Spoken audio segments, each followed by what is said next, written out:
예, 안녕하세요. 오늘 좀 늦습니다. 제가 여러 가지 하느라고, 준비를 하느라고 좀 늦었습니다.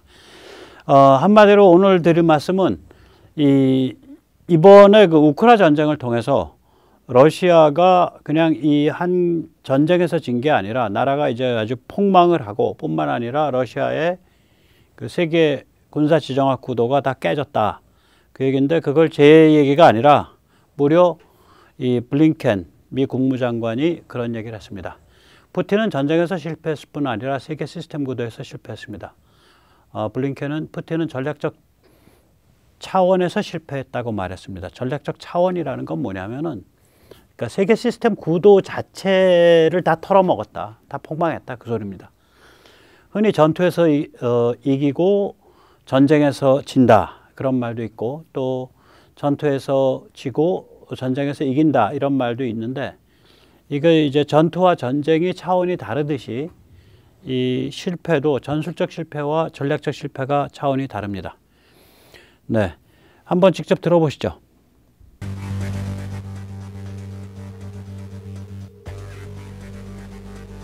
What we've seen is this. We're now 10 months into this, and Russia's war on Ukraine is already, for Russia, a strategic failure.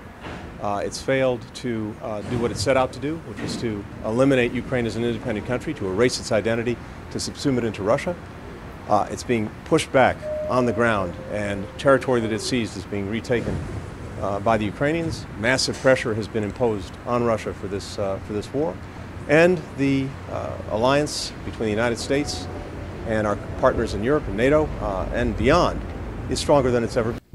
네, 한마디로 말하면은 이번 전쟁을 통해서 미국의 그 세계 지정학적 구도가 훨씬 더 강해졌다. 그런 말이 되겠죠. 이건 다른 말로 표현하자면은 그 이제 가치지향 자유진영의 그러한 그 미국 중심의 단극 체제가 엄청 강화됐다는 그런 이야기도 하고 또 여기에 나타나는 이런 인물들처럼 푸틴도 얼마 전에 얘기할 때 다극 체제 얘기하고 그 다음에 이 사우디도 최근에 그 외무장관이 우리는 그러니까 양극화, 그러니까 단극 체제를 반대한다 그런 얘기를 하고요. 인도도 좀 그런 뜻이고요. 마크롱도 그렇고요. 그걸 숄츠는 대놓고 말하고요. 시진핑은 입만 벌렸다 그러면 다극 체제 얘기합니다. 이 다극 체제를 주장하는 그런 관점들이 다 이 실패 쪽으로 가고 있다고 생각을 합니다. 자, 이런데 제가 이거 한번 보여드렸었는데 사실 지금 이번 꼭지는 전번에 제가 이렇게 엮었던 거를 다시 재조직한 거예요. 이 블링켄 말도 넣고 그래서 이 푸틴 같은 경우에 요새 굉장히 징징거립니다. 이 도대체 말하자면은 이게 국가 지도자로서 저런 태도가 나오나? 전쟁의 장기전으로 바꿨다 그러고요. 사람들한테 하는 말이 그래도 아조프에 우리가 다 먹었다. 그 주변 땅 다 먹었다. 이런 소리나 하고, 전쟁 오래 갈 거다라고 하면서, 국민들한테는 거짓말 합니다. 그러니까 이번 전쟁에서 30만 명밖에 동원 안 했고 이 징집된 동원 중에 15만 명만 현장에 갔고 그 중에 이제 실제로 전선에 투입된 건 7만 명이다. 이런 소리를 하면서 이제 한마디로 말하면 대개 아드님은 안전합니다. 이런 소리를 하는 거예요. 이게 국가 지도자가 할 소리인지 모르겠어요. 여러분의 땀과 희생과 피로 우리나라의 민주주의와 자유를 지키고 있습니다. 이런 소리 정도가 나와야죠. 이게 남의 나라 침공해 놓고 힘 부족하니까 또 강제 징집 때려놓고 그 다음에 기껏 한다는 소리가 대개 아드님은 안전합니다. 이런 소리 하고 자빠져 있는 거죠. 한마디로. 예. 참, 보고 있으면 한심합니다. 거기다가 이제 횡설수설이에요. 이게 이제 러시아를 방어하기 위해서는 핵무기를 쓸 수 있다라고 말을 하다가 또 어느 순간에는 내가 미쳤습니까? 핵무기 쓰게라고 말을 하다가 이게 말이 횡설수설을 해요. 지금 핵무기 쓰는 거에 대해서. 예.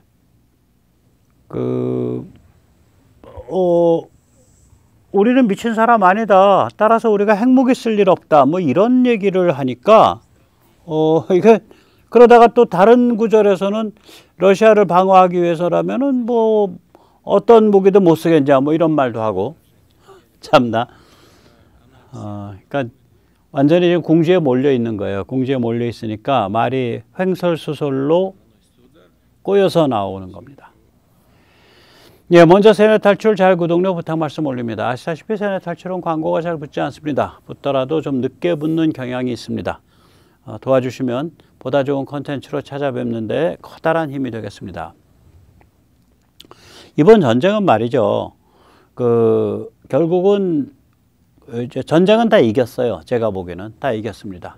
이긴 상태인데 이 크리미아까지 수복할 거냐 말 거냐, 또 크리미아까지 수복하는 과정에서의 위험을 감수하고 러시아가 뭐 이상한 황당한 짓을 하는 위험을 감수하고 미국이나 영국이 계속해서 지원할 거냐 말 거냐. 그 다음에 이제 그 과정에서 우크라이나 사람들이 계속해서 이제 전력 끊기고 상수도 끊기고, 뭐 상수도 끊기면은 뭐 화장실에 변기도 못 내리잖아요. 또 전력이 끊기고 난방이 끊기면 겨울에 거기 뭐 영하 10도 5도도 그냥 내려가는 데인데, 이런 그러니까 이 생물학적 불편함을 견디면서 우크라이나 사람들이 전쟁 의지를 유지할 거냐, 이런 데 달렸습니다. 저는 크리미아 수복까지 미국과 영국이 계속 지원하고 지원이 있는 한 우크라이나 사람들은 끝까지 싸운다. 저는 그런 생각이고요. 지금 보여드리는 화면은 그때도 보여드렸지만은 영국이 이제 브림스톤 2라고 이제 제공을 했죠. 저게 이제 60km 바깥에 있는 탱크까지 잡거든요. 지대지로 쏘면, 저게 이제 공대지로 쓰면 60km고요. 지대지로 쓰면 한 40km. 그러니까 60km 정도면 서울 광화문에서 개성에 있는 탱크를 잡는 거예요. 이게 이제 미국에서 감시 정찰 정보를 실시간으로 주면 이거 쏴가지고 이제 그 탱크를 잡는 그런 거죠. 뭐 이런 것까지 이제 가고 있으니까 이거는 크리미아 해라 이 소리예요. 또 영국이 이제 잠수함을 잡는 헬리콥터를 3대를 지원했거든요. 시킹이라고. 이건 크리미아 근처의 전투를 생각을 하고, 그러니까 흑해 바다를 깨끗이 하겠다는 걸 생각하고 지원한 거 아니냐. 왜냐면은 흑해 러시아 잠수함이 킬러급 한 2,000톤급이죠. 2,000에서 3,000톤 사이죠. 킬러급 잠수함이 한 5-6대 있어요. 그러니까 러시아 잠수함을 완전히 무력화시키기 위한 그런 장비를 제공을 한 거죠. 그러니까 크리미아를 생각을 하니까 이런 걸 제공한 거 아니냐. 저는 그렇게 생각을 합니다.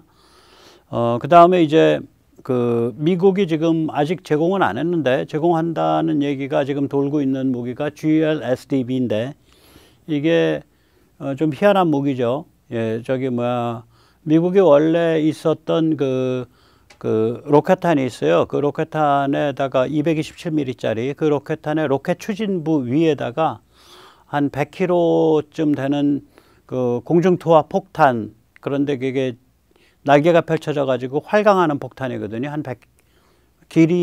무게도 한 110kg, 무게는 길이.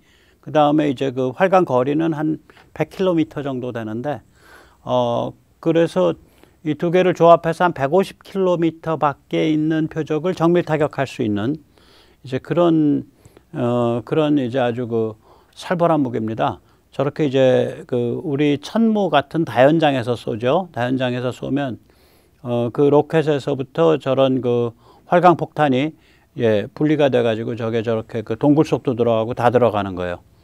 꼽히기도 하고. 그런 건데, 이거를 미국이 지금 주냐 마냐 가지고 만지작거리고 있습니다. 이런 무기들은 이제 제가 이제 조금 이따 이제 지도에서 한번 보면 이게 150km 정도를 정밀 타격을 하거든요. 지금 가장 많이 정밀 타격할 수 있는 정도가 하이마스 한 70-80km가 이제 맥시멈인데 이런 것까지 가게 되면 이제 그 정밀 타격 범위가 늘어나죠. 그리고 가성비도 좋아요. 이거 한 1억이 안 됩니다. 예, 한 6, 7만 불, 7, 8만 불 할 거예요. 한 발당. 우리가 만들면 한 3천만 원이면 만들 텐데 우리는 좀 그 무기 개발 방향이 좀 달라서 저걸 안 만들었죠. 저기 지금 빨간 화살표가 한 150km입니다. 지금 저기 동그라미 쳐놓은 데가 저기가 멜리토폴입니다. 멜리토폴은 지금은 러시아군이 장악을 하고 있는데요. 네, 저기 하이마스로 그렇게 두들겨 맞아가지고 그 완전히 저기 뭐야 그 러시아군 핵심 수뇌부가 있는 데에 떨어져 가지고 하이마스가 그것도 미국이 이제 정찰 정보를 준 거죠. 감시 정찰 정보를 한 200~300명이 몰살했다고 합니다. 그래서 멜리토폴까지 밀고 내려가는 게 이제 땅이 굳어진 다음에 아마 벌어질 가장 큰 전투라고 저는 생각을 해요. 멜리토폴까지 밀고 내려가 버리면 크리미아 쪽하고 저 돈바스 쪽이 완전히 분리되거든요. 전선이 두 개가. 그리고 크리미아가 고사당합니다. 말라 죽습니다.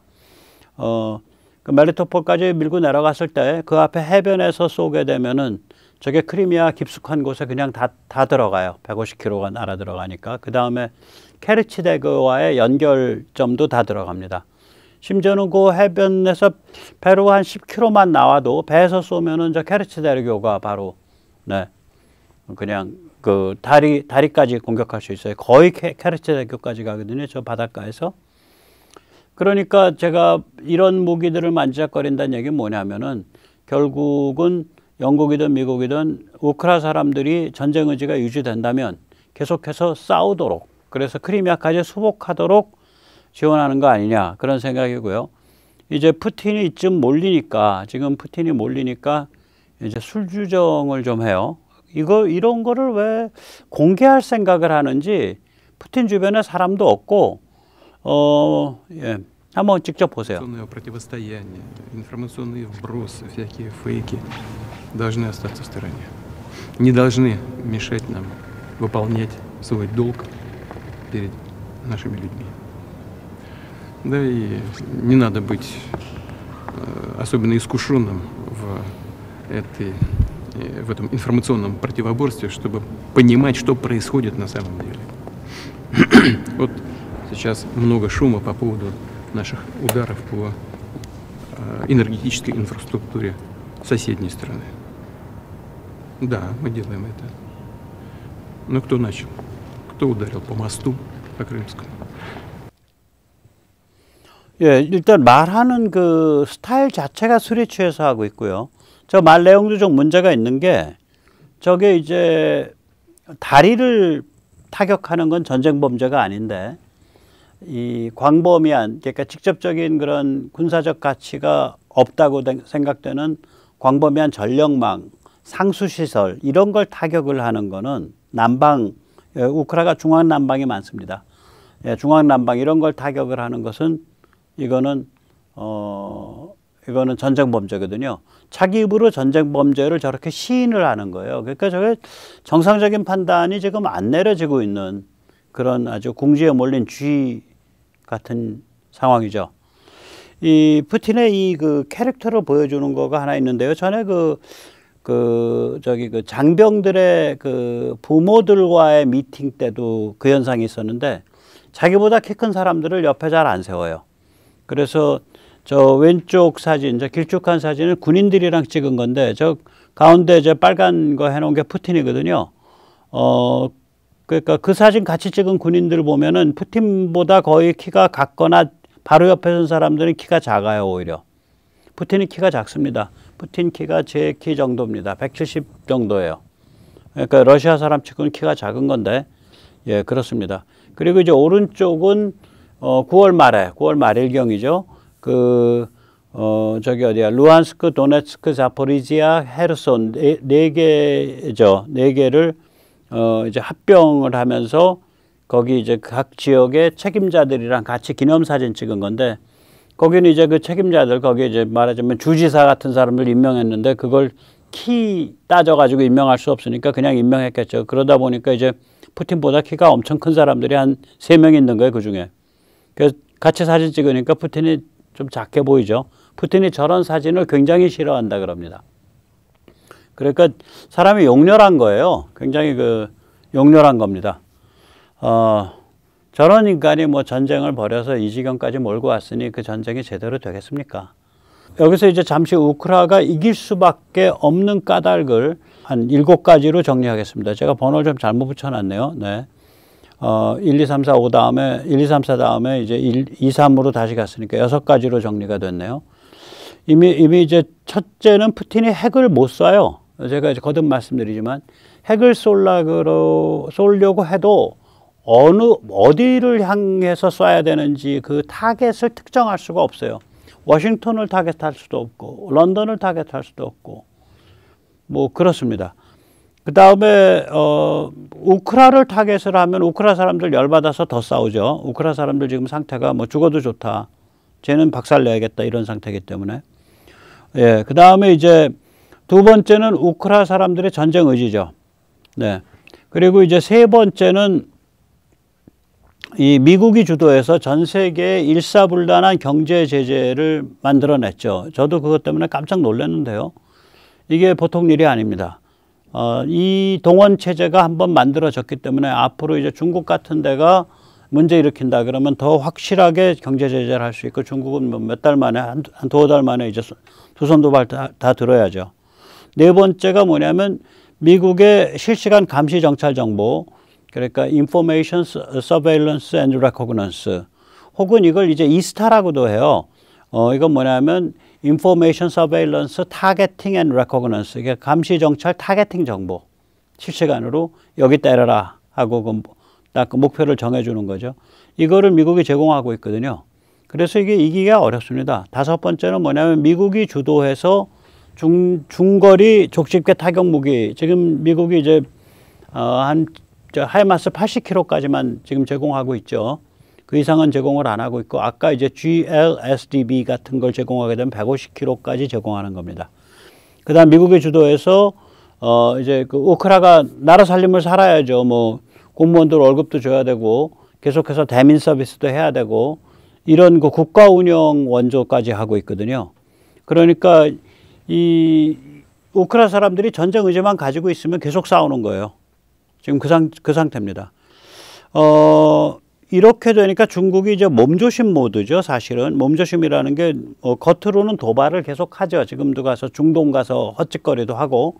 그러나 기본적으로 한반도와 대만에서 심각한 진짜 불장난을 중국이 못하는 상태가 앞으로 몇 년 될 겁니다. 그 점을 누가 얘기하냐. 저도 항상 얘기를 했지만 티모시 스나이더도 똑같은 얘기를 하더라고요. 제가 존경하는 예일대에 있는 역사학자죠. 우크라이나와 동구 역사의 참 그 세계적인 권위자입니다. 이 사람이 이제 이런 뜻이에요. 결국 이 사람이 꼭 이렇게 말하진 않았지만 우크라 전쟁은 중국으로 하여금 당분간 대만과 한반도 같은 데서 도발을 포기하도록 만들었다. 그러니까 이 사람이 한 말은 뭐냐면 중국이 우크라 전쟁 지금 지켜보고 있다. 그러면서 중국이 뭘 느꼈겠냐. 야, 이거 도발했다면 골로 간다. 그리고 사람들이 저렇게 결사항전하면 어떻게 해볼 도리가 없다. 이걸 느꼈을 것이다. 라고 티모시 그 스나이더가 말을 합니다. 그러면서 티모시 스나이더가 우크라 전쟁이야말로 미국 사람들이 수십 년 동안, 미국 정부가 수십 년 동안 하고 싶었지만 하지 못한 일. 즉 다시 말하자면 자유진영의 그런 그 결속력을 강화하고, 그리고 이 전체주의 그 백그라운드를 갖고 있는 중국이나 러시아를 제압하는, 군사지정학적으로 제압하는 그러한 구도를 우크라 사람들이 증명해주고 만들어주고 있다. 감사한 줄 알아야 된다. 그런 그 취지의 말을 합니다. 예, 참 대단한 거죠. 네. 자, 이제 이런데 이 아주 재밌는 아저씨가 있어요. 갈리아모프라고. 이 사람이 이제 한 10여 년 전에 푸틴의 연설비서관이었습니다. 근데 아마 유대계인 것 같아요. 그 후로 러시아를 떠나서 지금은 이스라엘에서 사실 망명 아닌 만명 생활을 하는데 아마 이스라엘 정보계통 사람들하고 같이 일을 하겠죠. 이 갈리아모프가 러시아 내의 핵심 그 소식통 정보를 인용을 해서 이 푸틴이 그러니까 망명 준비를 했다라고 말을 합니다. 네. 이 프로젝트를 노아의 방주라고 부른다고 말을 합니다. 이런 계획을 세우고 여차하면 나라를 떠서 튈 준비를 푸틴이 했다. 네. 그럼 어디로 튈 거냐? 예, 여러 나라가 있는데 예, 베네수엘라라고 합니다. 예, 어디 다른 데도 어디 푸틴이 좀 편안하게 편안하게 안전을 느끼고 갈 만한 나라가 없다 이거죠. 아랍의 뭐 사우디 같은 데 갔다가 미국과 사우디가 입장이 잘 짝짝꿍이 맞으면 사우디가 수갑 채워서 미국한테 넘겨주는 수가 있으니까 중국한테 갔다가는 중국과 미국이 어떤 거래가 있어가지고 푸틴이 먹는 저녁 식사에 갑자기 청산가리가 들어와 있다든지 이런 일이 발생할 수 있으니까 푸틴이 좀 만만하게 생각하고 갈 수 있는 데가 이제 베네수엘라다. 근데 베네수엘라가 이제 문제가 뭐냐? 예, 모스크바에서 10,000km입니다. 9,914km예요. 제가 재봤어요. 구글로.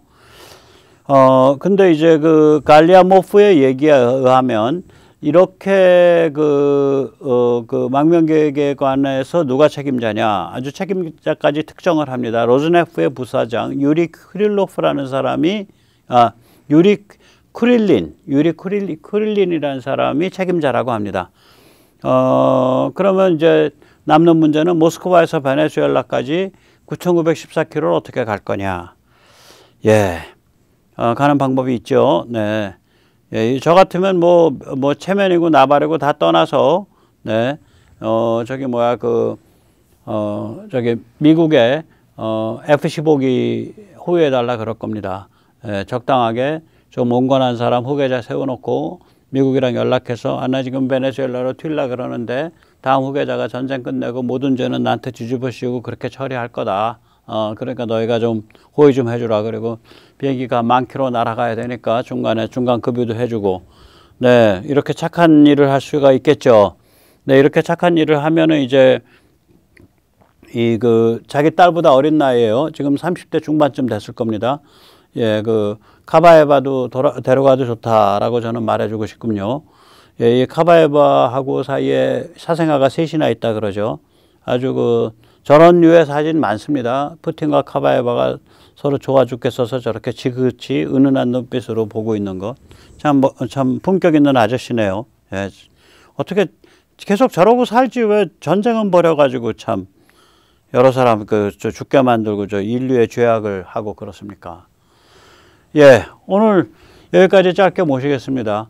네, 푸틴 베네수엘라로 잘 도망가라. 예, 푸틴 잘 도망가라.